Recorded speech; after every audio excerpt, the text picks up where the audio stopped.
갈라디아서 6장을 보겠습니다.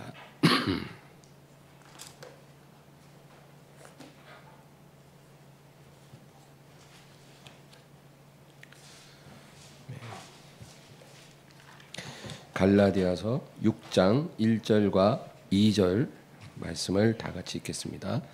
형제들아, 사람이 만일 무슨 범죄한 일이 드러나거든 신령한 너희는 온유한 심령으로 그러한 자를 바로잡고 너 자신을 살펴보아 너도 시험을 받을까 두려워하라.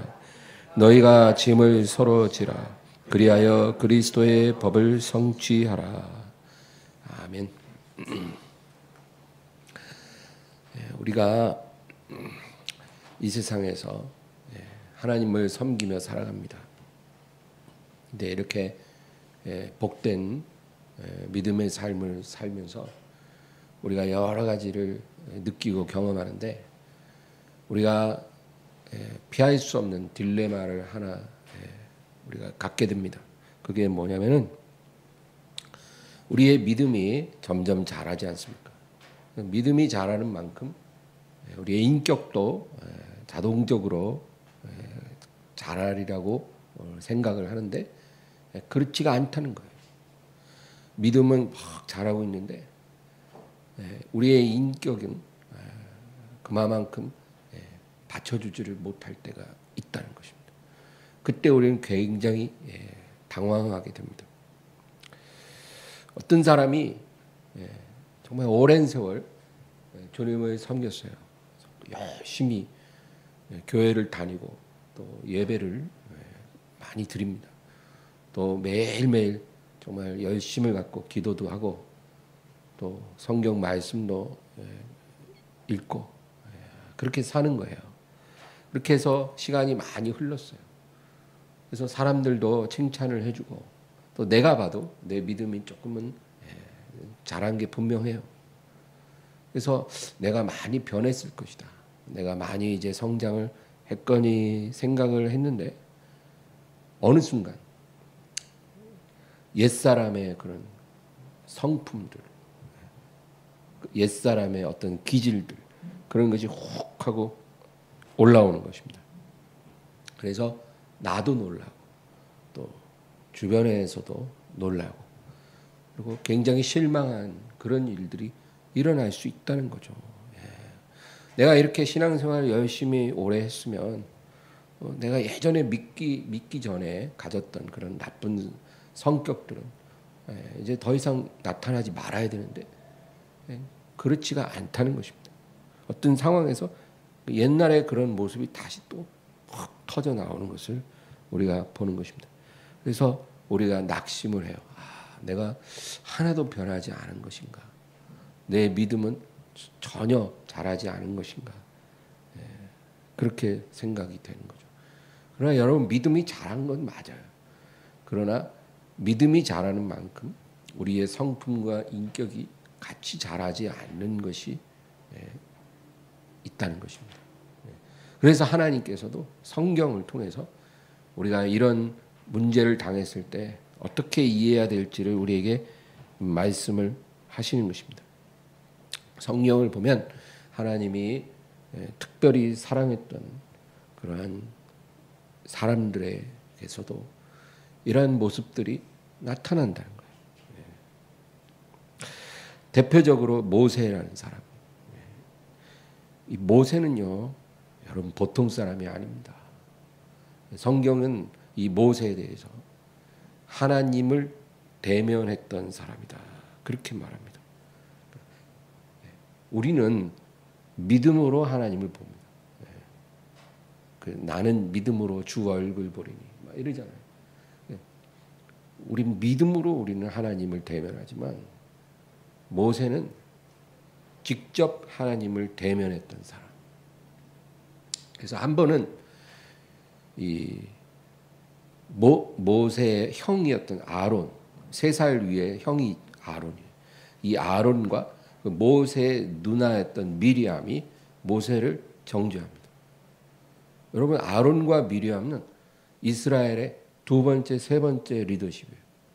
그러니까 또 모세의 윗사람, 형이고 누나이기 때문에 모세를 책망할 수 있는 위치에 있어요. 근데 이 아론과 미리암이 모세를 책망한 이유가 뭐냐면 모세가 이제 재혼을 했다는 거죠.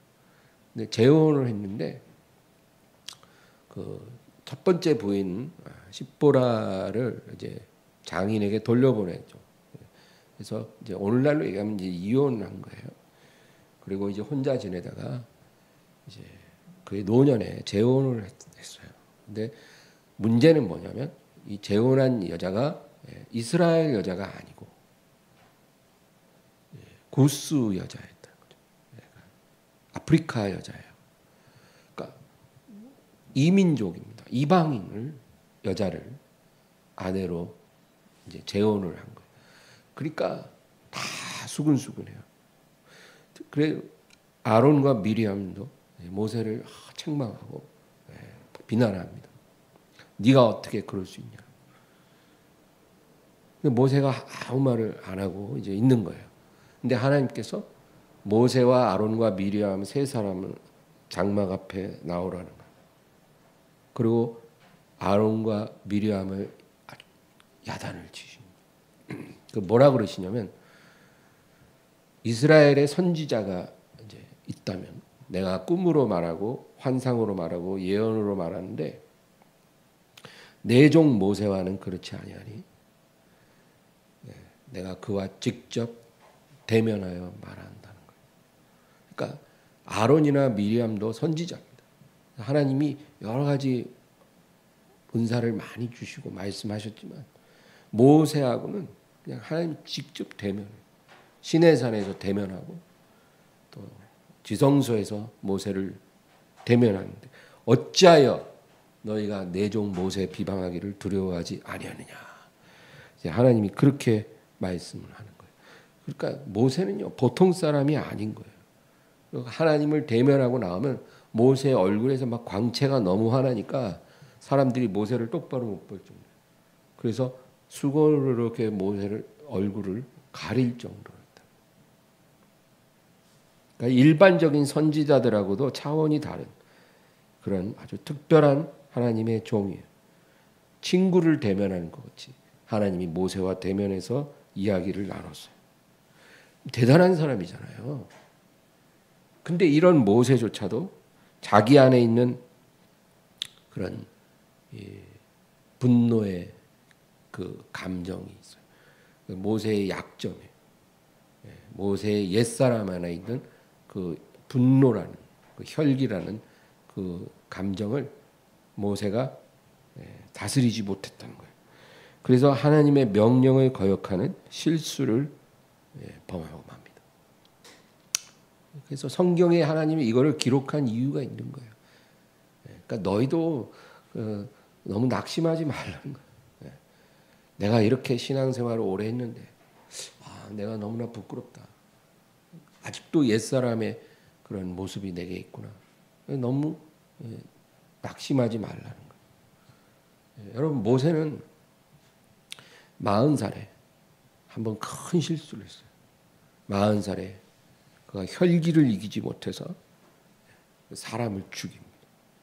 그래서 그 한 번의 실수로 인해서 하나님이 80세 될 때까지 40년 동안을 모세를 낮추시고 연단해요. 한 사람의 그 옛사람의 기질을 깨뜨리고 그를 이렇게 훈련하기 위해서 40년 동안 낮추십니다. 그리고 80세 때 다시 일으킴을 받아서 하나님께 쓰임을 받아요. 그런데 문제는 그렇게 80세에 다시 쓰임을 받아서 38년이라는 세월이 지났어요. 출애굽을 하고 광야의 이스라엘 민족을 38년을 인도하는 그런 삶을 살았어요. 그래서 이제 모세 나이가 118세 정도 됐어요. 이제 가나안에 한 2년만 있으면 들어가게 돼 있어요. 근데 그때 78년 전에 지은 그 죄를 또 반복해. 무리바 물가에서 하나님의 영광을 드러내지 않으므로 그는 가나안에 들어가지 못합니다. 78년 전에 넘어졌던 그 죄에 또 넘어져요. 그 누구예요? 모세. 모세가 어떤 사람이에요? 하나님과 대면하는 사람. 이렇게 훌륭하고 신령한 하나님의 사람도 그 안에 있는 그 옛사람의 오랜 그 기질을 완전히 변화시키지 못한 거. 여러분, 사람이 변화하는 게 이렇게 힘든 일이에요. 지팡이 하나로 바다도 가르는 사람인데 자기 안에 혈기를 다스리지 못해요. 그래서 또 넘어져요. 그러니까 제일 힘든 싸움이 나와의 싸움입니다. 나와의 싸움에서 이기는 자는 어떤 싸움에서도 이길 수 있어요. 그래서 나와의 싸움에 이기지 못했다고 해서 너무 낙심하지 말라, 실망하지 말라. 모세조차도 그랬다는 거죠.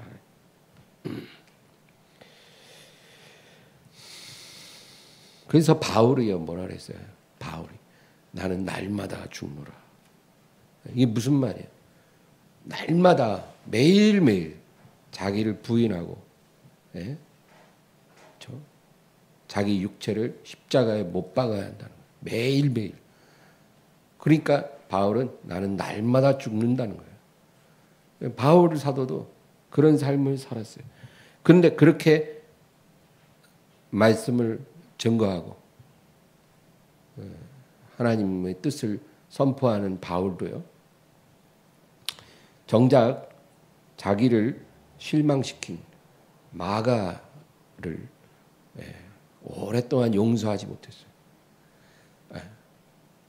바울도 그랬어요. 바울의 그런 약점도 모세와 동일한 약점이었어요. 그래서 마가가 바울을 엄청 실망시켰거든요. 선교여행을 다 같이 가다가 힘들다고 그냥 허락도 안 받고 바울, 바나바, 마가, 요한 이렇게 다 같이 일행으로 가다가 힘들다고 해서 그냥 짐 싸들고 집으로 가버린 거예요. 간다는 말도 안 하고. 그러니까 바울이 완전히 뚜껑이 열렸어요. 너무 화가 났어요. 저런 놈이 어떻게 우리랑 같이 다녔나 막 이러면서 이제 화가 난 거예요. 그러고 나서 선교여행을 다 마치고 돌아왔는데 바울은 마가를 쳐다도 보지 않는 거예요. 사람 같지 안 본 거예요. 그러니까 이제 바나바가 바울을 이제 설득합니다. 아직 젊어서 그렇지. 당신이 품으셔. 다 누구나 연약한 부분이 있지 않습니까? 제가 부잣집에서 곱게 자란 아들이라 그래요. 왜냐하면 마가의 다락방 큰 다락을 가진 부잣집이거든요. 부잣집 아들로 애가 고생을 안 해서 그런 거니까 봐줍시다. 이해합시다. 안 됩니다. 어찌 사람이 그럴 수가 있습니까? 그래갖고 바나바하고 바울이 크게 다툰 거예요.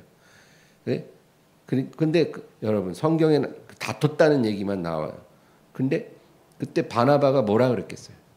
아니 맨날 교회마다 가서 설교할 때는 자기를 부인하고 십자가에 육체를 못 박아야 한다고 날마다 죽어야 한다고 그렇게 맨날 설교하면서 그 바가를 그렇게 품지를 못하고 용서를 못한다고 그렇게 말했을 거예요. 그래도 당시에는 바울이 요지부동이었어요. 그만큼 혈기가 남아있는 거예요. 그게 사람이라는 거예요. 그런데 나중에 이제 바울의 노년에 그가 이제 마지막 선교 여행을 마치고 이제 마칠 때쯤 해서 디모데에게 편지를 보내요. 그 디모데 후서에 보면 4장인가 나오죠. 네가 나에게 올 때 마가를 데려와라. 저가 나의 일에 유익하니라. 그렇게 말해요. 그러니까 그 말은 뭐냐면 내가 마가와 다시 관계를 회복하고 싶다는 거예요. 나에게 데리고와다. 다시는 안 볼 것처럼 했는데 나중에는 마음이 달라진 거예요. 여러분, 성경이 이런 얘기를 다 하고 있는 거예요. 뭐 모세나 바울이나 위대한 종들이지만 막 아주 위대한 면만 얘기하는 게 아니라 정말 너무나 인간적인 그런 부분을 실패한 부분을 다 우리에게 말해줘요. 그러니까 너희들도 너무 낙심하지 말라는 거예요. 옛사람의 기질이 아직 남아있다고 너무 실망하지 말라는 거예요. 그래서 예수님이 뭐라 그러시냐면 남의 눈 속에 있는 티를 빼기 전에 먼저 너의 눈 안에 있는 들보를 빼고 나서 밝히 보고 남의 눈에 티도 빼라는 거예요. 근데 여러분, 내 눈 안에 있는 들보가 뭐예요? 그게 바로 옛사람의 그런 약점들이에요. 모든 사람이 다 가지고 있다는 거죠. 너의 눈 안에 있는 그런 옛사람의 기질들, 습관들, 그런 것을 먼저 보고 그걸 먼저 빼라는 거예요. 다른 사람을 뭐라고 하기 전에. 근데 여러분, 이게 쉬운가요? 그 옛사람의 성품이 쉽게 없어지는 게 아니잖아요. 그러니까 일평생 그것과 내가 씨름하다 보면 다른 사람 눈 안에 있는 티를 뺄 겨를이 없던 거죠. 그러니까 예수님은 뭐라고 말씀하시는 거냐면 네 안에 있는 그런 쓴뿌리를 뽑는 것이 너의 일생의 가장 중요한 일이라는 거죠. 다른 사람 비판하고 정죄할 이유가 없다. 또 한 명만 더 예를 들어보면 다윗입니다. 다윗. 여러분, 다윗이 누굽니까? 다윗은요, 돌멩이 하나로 거인 골리앗을 죽인 자예요. 엄청난 하나님의 사람. 그리고 다윗이 수금을 잘 쳤어요. 다윗이 수금을 키면 그 사울 왕을 괴롭히는 귀신이 떠나가요. 예. 우리 찬현이가 피아노 딱 치면 사람들의 역사하는 귀신이 다 떠나가는 그런 역사가 일어나기를 바랍니다. 성경에 그런 일이 있다는 거예요. 악기를 연주하는데 귀신이 나갑니다. 두통을 주는 귀신 나가고, 불면증을 주는 귀신도 나가고, 우울증 주는 귀신도 나가고. 찬양 사역을 하려면 그런 비전이 있어야 돼요. 기름 부음이 임하서 그런 영적인 세계에 놀라운 일이 일어나기를 소망하는 그런 찬양이 돼야 되죠. 근데 다윗이 그런 사람이에요. 대단한 사람이에요. 그는 하나님의 신에 감동된 자라고 성경에 나와요. 하나님의 신에 감동된 자. 사울이 기름병이 뿔을 뿔을 열고 기름을 머리에 부으니까 그날 이후로 다윗이 하나님의 신에 크게 감동되었더라. 하나님의 신에 감동된 자예요. 그리고 하나님을 감동시켰어요. 그래서 하나님이 다윗을 보고 뭐라 그래요? 내가 너의 마음에 감동했다는 거예요. 그래서 내가 너를 위해 집을 지으리라. 다윗이 하나님을 위해 집을 짓고 싶다 그러니까 그런 마음을 가진 사람이 없었다는 거예요. 그러므로 내가 너를 위해 집을 지어주리라. 하나님을 감동시킨 사람. 대단한 사람이죠. 여러분, 다윗은 왕이기 전에 선지자였어요. 그래서 그가 시편의 절반을 지을 때 그거는 다 성령의 감동으로 시를 쓴 거예요. 그래서 다윗의 시에는 메시아를 예언한 시가 굉장히 많아요. 그러니까 다윗은 선지자였어요. 이런 사람이 여러분, 눈앞에 목욕하는 여자를 보고 무너졌어요. 이게 말이 됩니까? 그렇게 하나님의 신에 감동되고 하나님을 감동시키고 수금을 타면은 귀신이 나가고 돌멩이 하나로 골리앗을 쓰러뜨린 이 다윗이 어떻게 목욕하는 여자를 보고 무너질 수 있냐고요. 근데 그런 일이 일어났다는 거예요. 간음죄에 빠졌어요. 그리고 그 죄를 덮기 위해 그 남편까지도 살해했어요. 이게 도대체 같은 사람이 할 수 있는 일이라고 믿어지지가 않는 거예요. 어떻게 저렇게 신령한 사람이 이렇게 막장으로 무너질 수 있나. 그런데 성경은 그런 일을 다 기록하고 있어요. 하나님께서 우리에게 말씀하시는 게 그거예요. 너도 그럴 수 있다 이거예요. 모세가 무너지고 다윗이 무너진 것처럼 너희들도 무너질 수 있다는 거예요. 그 얘기를 하나님이 하고 싶은 거예요. 오늘 본문 갈라디아 6장 1절 우리 다시 한번 읽어볼까요?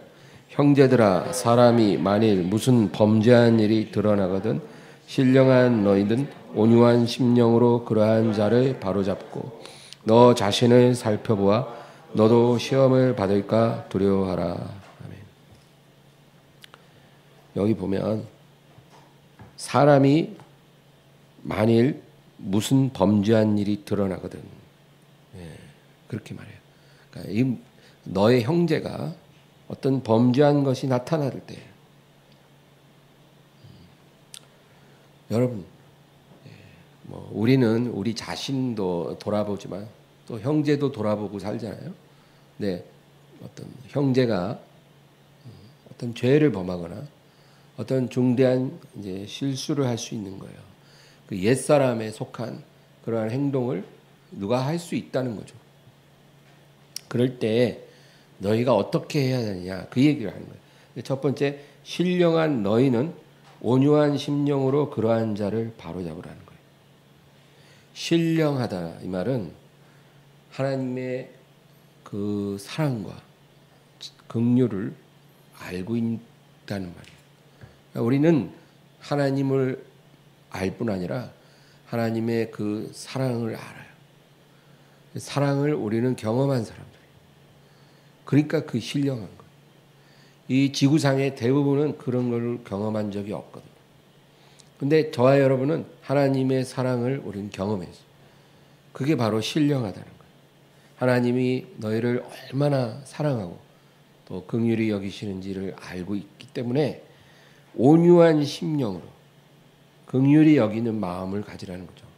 온유한 마음, 긍휼한 마음으로 그러한 자를 바로 잡으라는 거예요. 예, 여러분 어떤 형제가 실수를 했어요. 죄를 범했어요. 그러면 그거를 모른 척하지 말고 못 본 채 하지 말라는 거예요. 그렇다고 해서 또 그 형제를 향해 돌을 던지라는 말이 아니에요. 온유한 심령으로 바로 잡으라는 거예요.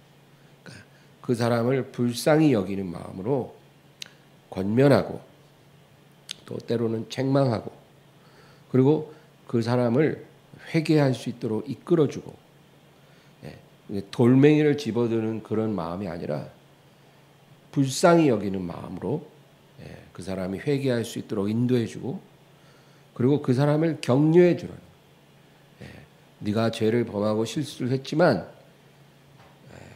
너뿐 아니라 우리가 다 그럴 수 있어. 그러니까 너무 낙심하지 말고 하나님 앞에 회개하고 다시 시작해보자 이렇게 말을 하라는 거죠. 그게 우리가 해야 할 일이다. 그 다음에 너 자신을 살펴보아 너도 시험을 받을까 두려워하라. 이 말씀이 중요해요. 그 실수한 사람을 권면하고 책망하고 또 격려하고 이렇게 해줄 뿐만 아니라 너 자신도 살펴보아 너도 시험을 받을까 두려워하라.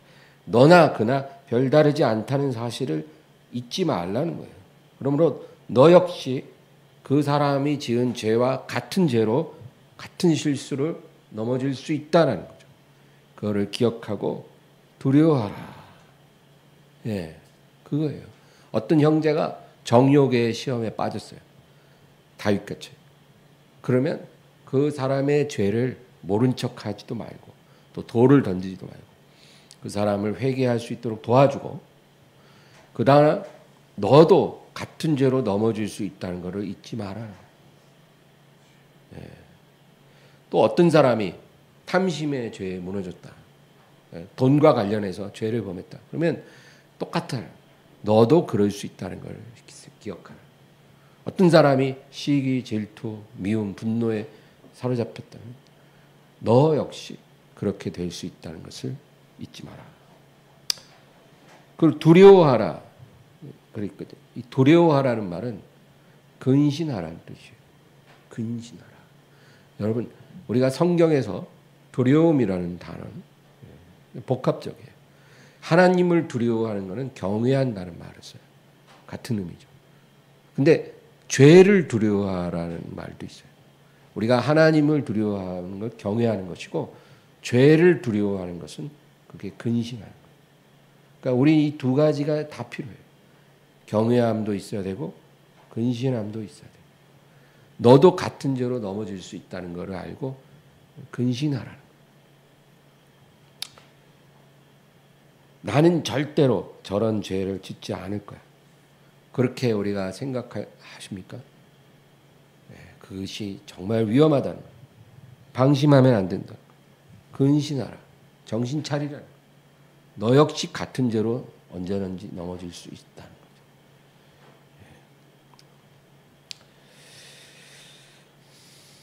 네. 여러분, 그래서 성경이 모세 얘기를 하고 다윗 얘기를 한 거예요. 지팡이 하나로 바다를 가르는 그 모세도, 하나님을 대면하는 모세도 자기 안에 분노를 다스리지 못해서 무너졌어. 또 그렇죠. 다윗 같은 그런 훌륭한 사람도, 돌멩이 하나로 골리앗을 쓰러뜨린 다윗도 정욕을 다스리지 못해서 무너졌어. 하나님께서 우리에게 말씀하시는 겁니다. 이제 갈라디아 6장 2절을 또 읽어보겠습니다. 너희가 짐을 서로 지라 그리하여 그리스도의 법을 성취하라. 너희가 짐을 서로 지라는 거예요. 무슨 짐입니까? 아까 그거예요.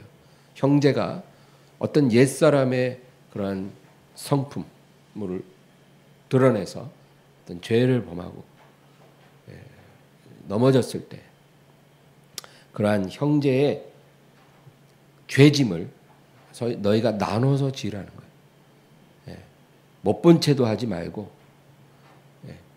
그리고 손가락질하고 돌 던지지도 말고 그 죄짐을 나눠서 지라는 거예요. 그 형제를 일으켜주고 격려해주고 위로해주고, 그리고 그 형제가 죄를 이길 수 있도록 같이 그것을 나누라는 거예요. 그를 위해서 중보하라는 거예요. 그렇게 해야 된다. 그래서 그리스도의 법을 성취하라는 것입니다. 그리스도의 법을 성취한다는 게 무슨 의미예요? 예수님이 우리의 죄짐을 다 지셨잖아요. 그죠? 예수님 죄 없으신 분인데 우리의 죄짐을 그분이 다 지셨거든요. 그러니까 우리도 우리 형제의 죄짐을 나눠지는 게 그게 바로 그리스도의 법을 성취하는 거예요.